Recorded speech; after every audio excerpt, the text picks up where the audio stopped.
Graça e paz.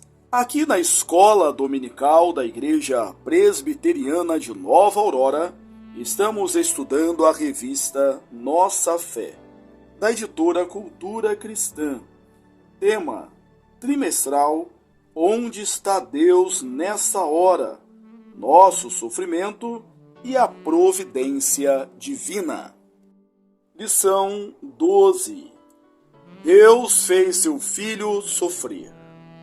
Ele levou sobre si todo o peso de todo o pecado e de todo o seu povo de uma vez só. Filipenses 2, 5-8. Tende em vós mesmos o mesmo sentimento que houve também em Cristo Jesus, pois ele, subsistindo em forma de Deus, não julgou como usurpação o ser igual a Deus. Antes, a si mesmo se esvaziou, assumindo a forma de servo, tornando-se em semelhança de homens, e reconhecido em figura humana, a si mesmo se humilhou, tornando-se obediente até a morte, e morte de cruz. Introdução. Uma das grandes diferenças entre o cristianismo e as demais religiões é o sofrimento divino em favor de sua criação. A relação estabelecida entre Criador e criatura não se fundamenta em simples ordens divinas com a expectativa de submissão por parte da criatura. Na religião judaico-cristã, a forma de relacionamento estabelecida é a aliança. Isso significa que há uma via de mão dupla, ou seja, há exigências sobre nós, porém, há benefícios vindo da parte de Deus. O que aprofunda ainda mais a beleza dessa forma de relacionamento é a espontaneidade do Senhor. Ele não tinha obrigação alguma de trazer benefícios para a sua criação. Como Criador de todas as coisas, não tem necessidade de nenhuma delas, ou seja, tudo o que entregamos a Deus lhe pertence por direito, e em nada muda sua existência ou supre alguma carência. Por isso mesmo, diante da aliança quebrada por Adão, Deus apresenta seu plano eterno de redenção, apontando para um descendente da mulher que desfaria a obra da serpente. Alguns passos adiante, o Senhor faz aliança com Abrão, dando-lhe pesado sono e passando sozinho pelos pedaços dos animais. Gênesis 15. Levando sobre si toda a responsabilidade por fazer a aliança funcionar e receber sobre si as penalidades daqueles que participam da aliança. A mensagem bíblica é que Deus cumpriu sua parte na aliança.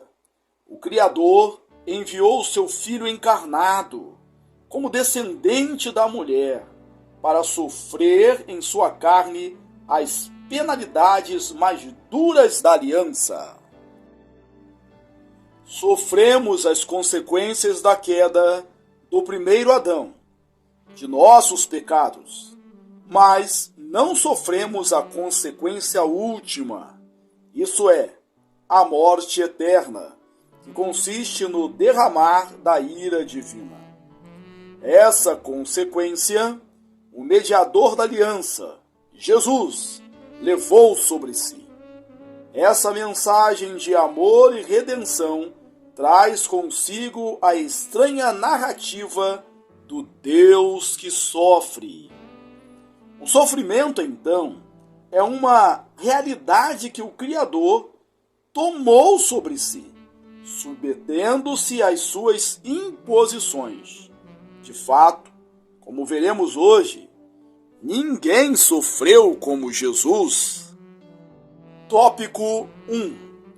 Sofrimento pela encarnação.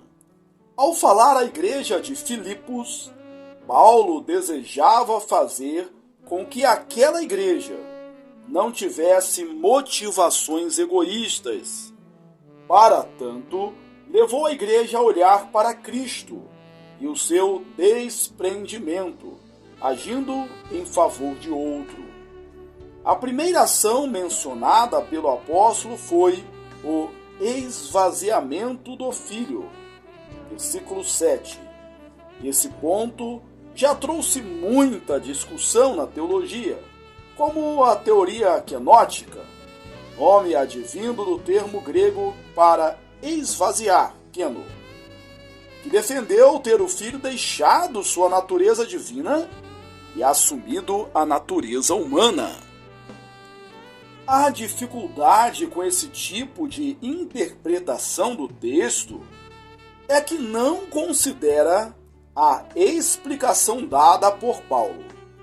O texto nos informa que o Filho se esvaziou, assumindo a forma de servo, e não por deixar ou perder algo que lhe era próprio. Não houve uma perda da natureza, mas uma humilhação de sua divindade ao ter seu brilho contido. O Filho de Deus não seria reconhecido em sua divindade, mas como uma criatura. Também não seria visto como Senhor, mas como um servo. Por vezes, sofremos pela perda de uma posição. Um bom emprego, um bom cargo, é motivo para muito orgulho. E perder essas coisas é motivo de grande decepção e sofrimento. De fato, boa parte de nossa luta é por um lugar ao sol. E Paulo, preocupado com busca pessoal em detrimento do Evangelho, instou com aquela igreja para que deixasse de lado o que era individual e todos abraçassem o que era do outro. O exemplo de Cristo tem peso, justamente por ele ter uma posição da qual se orgulhar, a qual se apegar, a qual manter. Todas as posições humanas são transitórias, porém, Jesus deixou uma posição eterna para colocar-se nas mãos de homens. Não ser reconhecido por Deus é mais humilhante do que perder o posto de um presidente, de uma multinacional, por exemplo, para tornar-se um faxineiro. A questão não está na dignidade dessas ocupações, mas do que elas representam. Jesus deixou clara sua posição de humilhação. Quem quiser tornar-se grande entre vós, será esse que vos sirva. E quem quiser ser o primeiro entre vós, será vosso servo. Tal como o Filho do Homem, que não veio para ser servido, mas para servir e dar a sua vida em resgate de muitos. Mateus 20, 26 a 28. Ele se colocou na mesma posição de serviço do homem diante de Deus, para entregar a Deus o que o homem não poderia entregar, a perfeita obediência. Isso nos leva a um segundo aspecto do sofrimento de Cristo: sujeição às condições humanas. Tópico 2. Sofrimento por sujeição às limitações. Paulo, elaborando a profundidade do desprendimento de Cristo em sua encarnação, fala da obediência de Jesus. Versículo 8. Como Deus e legislador que é, Jesus sujeitou-se à própria revelação que falava dele. Confira João 5:39. Como um de nós. Isso trouxe sobre nosso Redentor a afronta da tentação de Satanás. Lucas 4:1-13. Ele ficou diante de uma criatura que o tentou em circunstâncias nas quais suas limitações humanas estavam fragilizadas, e viu Satanás, mais uma vez, tratar como se fossem suas as coisas de Deus e oferecê-las para que fossem usadas de formas deturpadas. Durante 40 dias, Jesus padeceu. Sua humanidade foi privada de coisas básicas, como água e comida.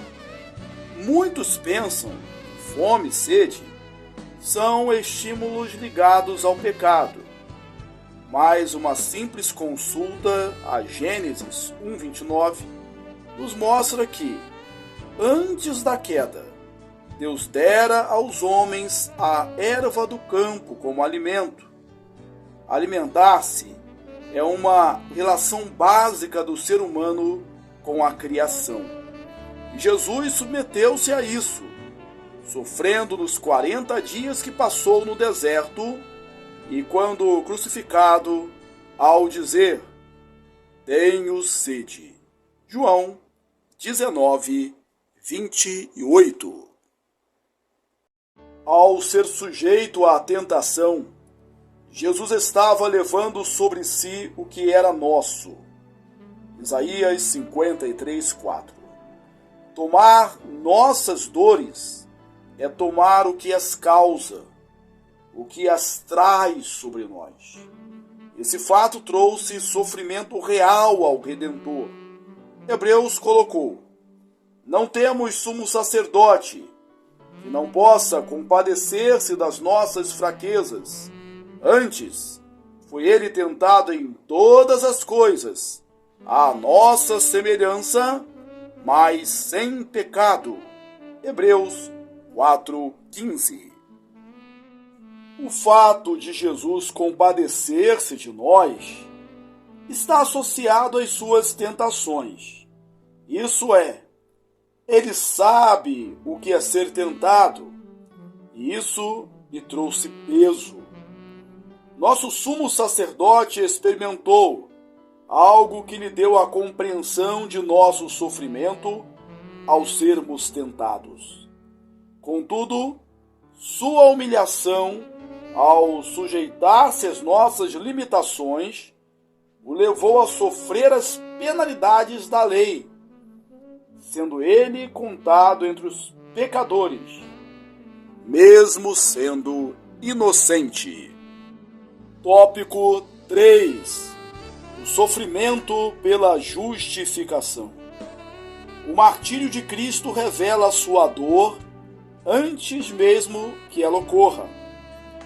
Enquanto orava no Monte das Oliveiras, em sua última noite, ele transpirava como quem sangrava. Estando ele em agonia, orava mais intensamente, e aconteceu que o seu suor se tornou como gotas de sangue caindo sobre a terra.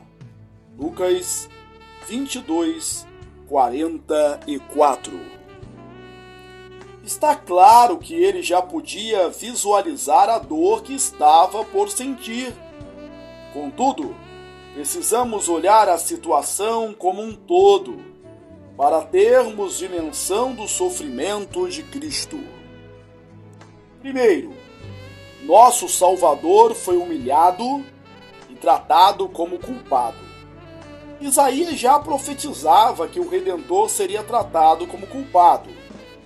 Designaram-lhe a sepultura com os perversos. Isaías 53, 9. Esse tratamento inclui a humilhação de blasfêmias e gozações, açoites. João 19, 1-5. Rejeição de seu povo. João 19, 15 e 16. Lucas 23, 17-24. E ainda a humilhação por um malfeitor que estava na mesma situação. Lucas 23, 39. Obviamente, os ferimentos causados pelas feridas de Jesus na cruz foram parte de seus sofrimentos. Tudo isso corrobora com o que estava exposto na lei. O seu cadáver não permanecerá no madeiro durante a noite, mas certamente o enterrarás no mesmo dia. Portanto, o que for pendurado no madeiro é maldito de Deus. Assim, não contaminará a terra que o Senhor teu Deus te dá em herança. Deuteronômios 21, 23. Segundo, nosso Redentor passou o maior sofrimento que se pode imaginar. Até aqui, vimos que homens e o próprio Satanás fizeram com que ele sofresse. Porém, ao darmos atenção às falas de Cristo na cruz, vemos que aquela morte era uma entrega ao Pai. Não foi apenas o povo que tratou Jesus como culpado, mas seu próprio Pai também. Ao ponto de Cristo, após dizer que era um com o Pai, João 10, 30, declarar na cruz: Deus meu, por que me desamparaste?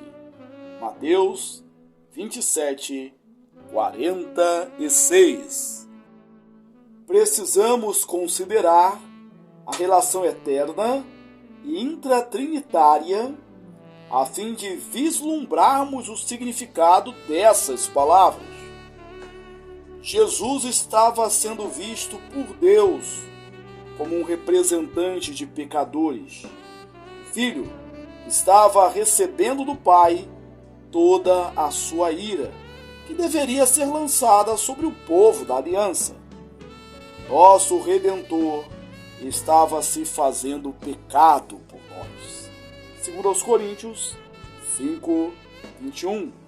E nos representando verdadeiramente diante de Deus, substituindo-nos em nossa penalidade final, para que recebêssemos a adoção. Romanos 8, 29. Confira também João 17. O que estava ocorrendo na cruz era o verdadeiro derramar da ira de Deus sobre Cristo, pois ali estava a propiciação por nossos pecados.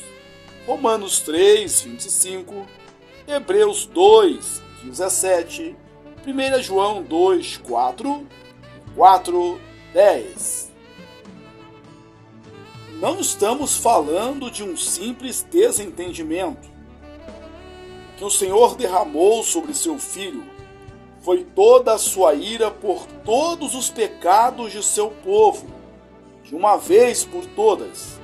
Romanos 5,18, Hebreus 7, 27, Hebreus 9, 26 e 28, Hebreus 10, 10.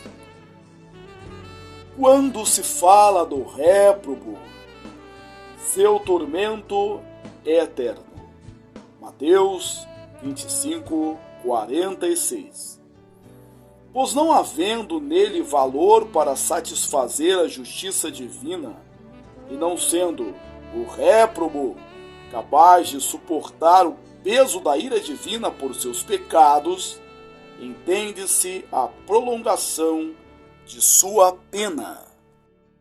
Isso nos leva à questão da necessidade de que nosso Redentor fosse verdadeiro Deus e verdadeiro homem. Como parte da aliança para representar homens, o Messias tinha de ter natureza humana, a fim também de tornar o homem participante de seus benefícios.